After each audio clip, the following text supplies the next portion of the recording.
Our next topic today's our next topic is conservation laws or physical laws. So what are these laws? So these laws are used to explain various phenomena that occur in the nature, and these phenomena are explained on the basis of various physical quantity. What are these various physical quantity? For example, these quantity like mass, energy, charges, etc. means various physical phenomena that occur in the on the earth and the earth atmosphere. These are explained on the basis of these physical laws, and these physical laws are explained on the basis of these physical quantities. These are the few, many more physical quantity are there. So now we will start the conservation law. So before starting the conservation law, the one topic is isolated system. What is the meaning of isolated system? For example, first we isolated system. What is the meaning of isolated system?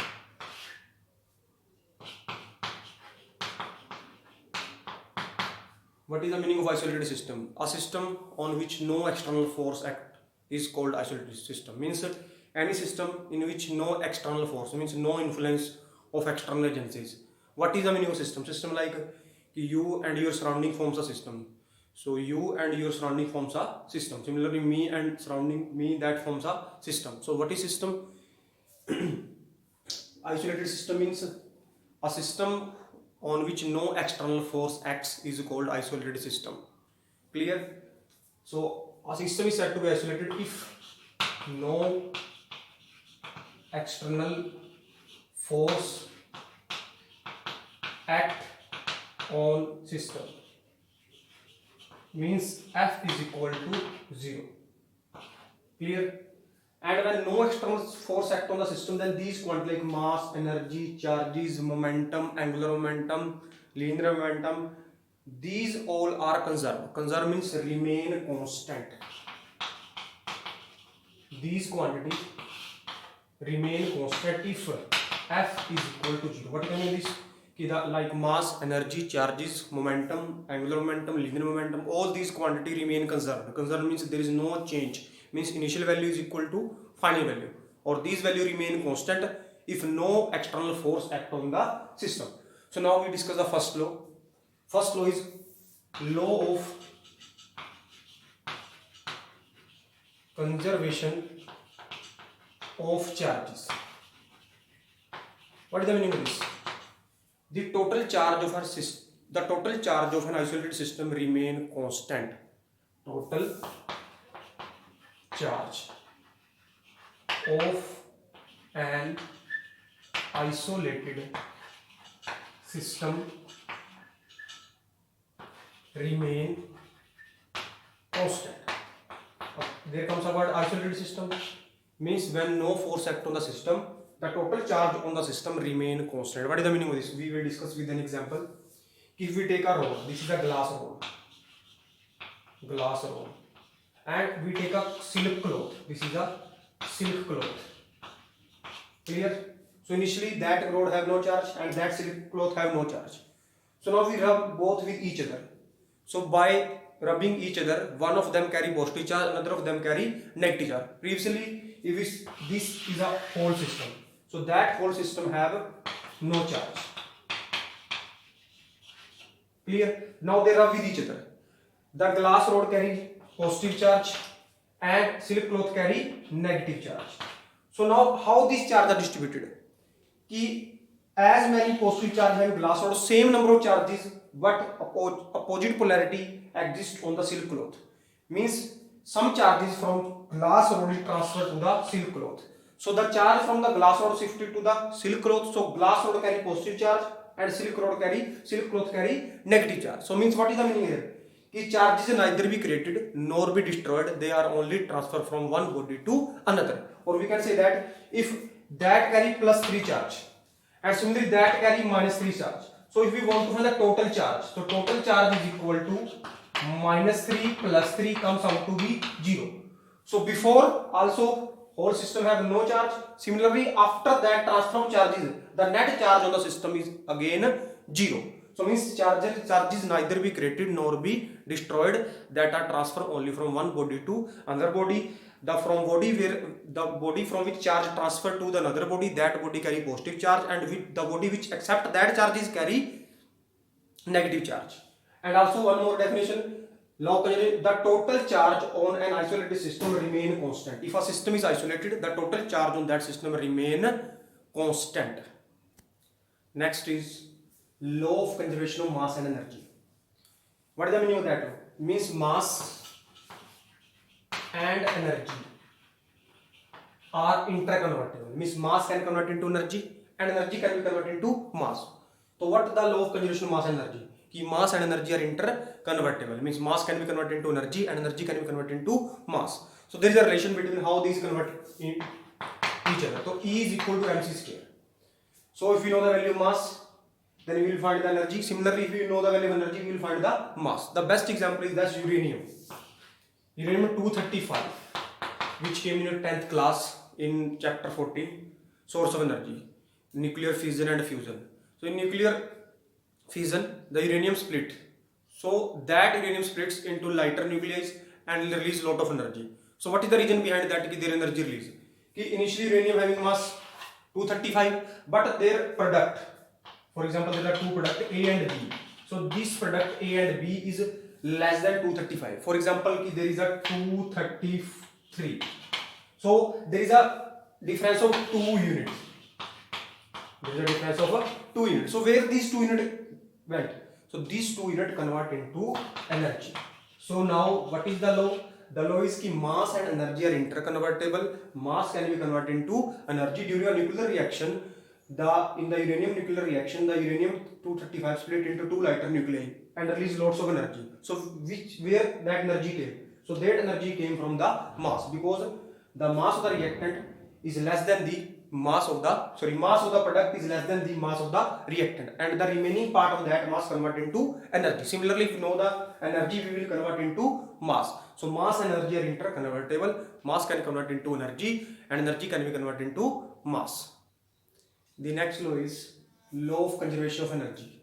This we have already discussed in class 9th. What is the law of conservation of energy? The energy neither be created nor be destroyed. It only converts from one form to another.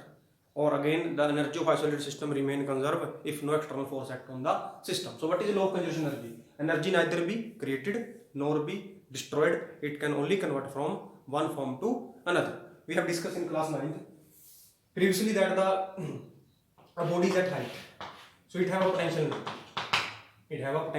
energy. So when that body left from the height, its potential energy converted into kinetic energy. So as body coming downward, its potential energy decreases and its kinetic energy increases. If body initially have 200 joule energy, so at that point all the energy stored in the form potential, so at that point the kinetic energy 0. For example, if the body came in the midway, so in the mid path there is the 100 and 100. So what is the 100? The 100 is potential and 100 is kinetic. So the total energy again 200. So what is the meaning of that? Ki total energy system remain constant, but amount of energy is one form energy change into another form. Means here the 200 joule energy, that whole energy in the form potential energy and kinetic energy 0. But when the body comes in the midway, that energy 200 split in 2 parts, kinetic energy and potential energy. But if you combine both, the total energy again 200 joule. So when body reach at the ground, so at that time its potential energy became 0, but its kinetic energy again 200 joule. So what is the meaning of that? Energy can only convert from one form to another.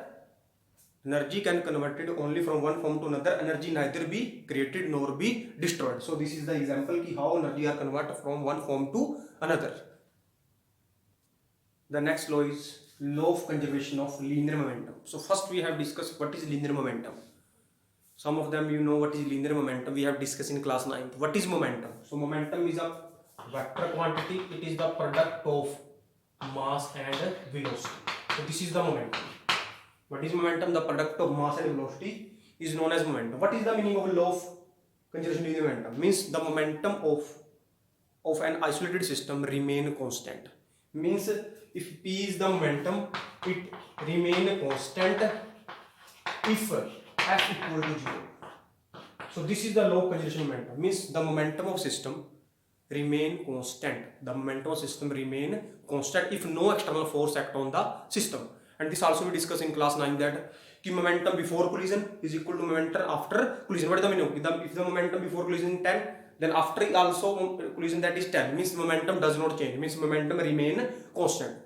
So we have discussed in class science, these are the two bodies, clear, having mass m1, its mass m2, its velocity u1, its velocity u2, they are collide here with each other, and after collision they start moving, that is body first, this is mass m1, that is both second m2, start moving with velocity v1 and v2. So what's law state that if we will find the momentum before collision, what is momentum before collision? Its momentum is m1 u1 and its momentum is m2 u2. If we plus that, so this is the momentum before collision, and here comes out to be m1 v1 plus m2 v2. So this is momentum after collision. So what that law state? That law state the momentum of a isolated system or the momentum of system remain conserved if no force act on the system. For example, if the body having momentum 10, you will find here the unit of momentum, the mass having unit kg and the velocity having unit meter per second. So what is the unit of momentum? Kg meter per second. So if first momentum is 10 kg meter per second, what the law state that? This law state that if initial momentum is 10 kg per meter second, then after collision again the momentum is 10 kg meter per second. So what is state that? The momentum system does not changes. Means if momentum system not changes, means that momentum remain constant. So what is that law? The momentum system remain constant if no external force act on the system. The next is law of conservation of angular momentum. So before the starting that law, we have to understand what is angular momentum. What is angular momentum? Means when a body moves in a circular path, its momentum changes into angular momentum. When a body moves in a straight line or straight path, its momentum is linear momentum. So when a body starts moving in a circular path, so its linear momentum converted into angular momentum. Means when a body moves in a circular path, its momentum is said to be angular momentum. Means if body moves in a circular path, its momentum is angular momentum. If body moves in a straight path, then its momentum is linear momentum. So before starting the conservation of law of angular momentum, first we have to discuss what is angular momentum. What is angular momentum? What is the meaning of angular momentum? Angular momentum is when a body moves in a circular path. So that body move around the axis. So for example, this is the rotational axis. It means that body revolve around that point. So this is the rotational axis. So this is the rotational axis. It means around that axis a body moves. So this axis is called rotational axis. So what is angular momentum? So first of all, angular momentum is represented by L. Angular momentum is represented by L. So what is angular momentum? The angular momentum is the product of linear momentum. Angular momentum is the product of linear momentum and distance or perpendicular distance of a body from the axis of rotation. What is the meaning of that? This is the axis of rotation and this is a one body, it revolves out. So it is linear momentum. If everybody will see that this is a straight line, if that body came here, so this is its linear momentum. This is the direction of linear momentum. And if that is r means the distance of an object from the perpendicular distance of the object from the axis of rotation. So what is angular momentum? Angular momentum is the product of linear momentum into distance of a body from the axis of rotation or perpendicular distance of a body from the axis of a rotation. So what is angular momentum? Product of linear momentum, product of linear momentum, the product of linear momentum and perpendicular distance of a body or particle from axis of rotation. So this is the angular momentum. So now what that law state that ki L is constant, means angular momentum of a body remain constant when if no torque act on the system. So now there comes a new term, torque. What is torque? Simply if a force act on a body when a body moves in a straight path, that's actually force. So what is torque? Torque is a force acting on a body when a body moves in a circular path. For example, if any force acts on that, so that is not said to be force, it is said to be torque. That is said to be torque. So what is torque? Force acting on a body when a body moves in a circular path, that is called torque. So now what we have to write means L is constant if, so this is a sign of torque. If torque equal to 0, what is torque? You understood what is torque? Torque is the force acting on a body when a body move in a circular path. Means any body when move in a circular path, that is called torque. So what is law of conservation of angular momentum? Law of conservation of angular momentum is the angular momentum of system remain constant if no torque act on the system. So what is angular momentum? Product of linear momentum and the perpendicular distance of body from the axis of rotation. So now this is over for today. This is over for today. But some student, कुछ बच्चों का कहना था कि उनके पास book नहीं है, तो बेटा घबराने वाली कोई बात नहीं है. अगर आपके पास बुक नहीं है तो आप ये देखो, इसके अकॉर्डिंग अपने नोट्स प्रिपेयर करो. Clear? So this is over, your first chapter is over. So tomorrow we'll start our next chapter, second chapter. So you have to make the summary of that whole part. Thank you.